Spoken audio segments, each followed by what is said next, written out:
Avalon girl, why are you so obsessed with Wales, or Cymru? First and foremost, because King Arthur was what we would consider modern-day Welsh. Before we get into that, you should know that the word Wales actually comes from the Saxon colonizers' word for foreigners. In case you forgot, the Saxons were this group of people from the area of Saxony, Germany, that came over around the 5th or 6th century and fought a whole bunch of battles against the indigenous people who were there, as well as some of the leftover Romans. And considering the earliest literature we have about Arthur is his life work being to drive out the Saxons, I think he'd prefer it. Cymru.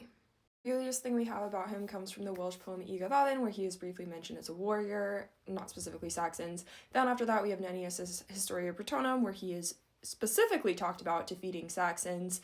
And then after that we have everybody's favorite, The History of the Kings of Britain by Geoffrey of Monmouth, where he is again talked about defeating Saxons. That's actually where we have these cool red dragons from. Arthur represents the red dragon, the Saxons represent a white dragon. It's also still the dragon that's on the Welsh flag today, and kind of their national symbol. I got this in Caerleon. Oh, and I almost forgot, we also have the Annals Cambriae, which talks about him carrying around a cross on his back for 3 days before fighting a battle against the Saxons, the Battle of Balmeda, and it's a lovely scene to think about. Perfect for Easter.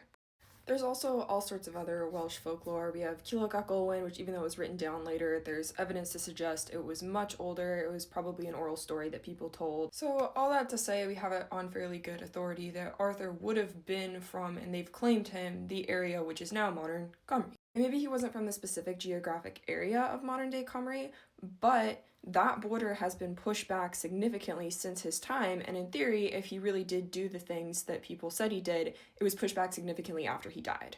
So anyways, if you love King Arthur, remember that it is a legend from Cymru, and do something Welsh in your life.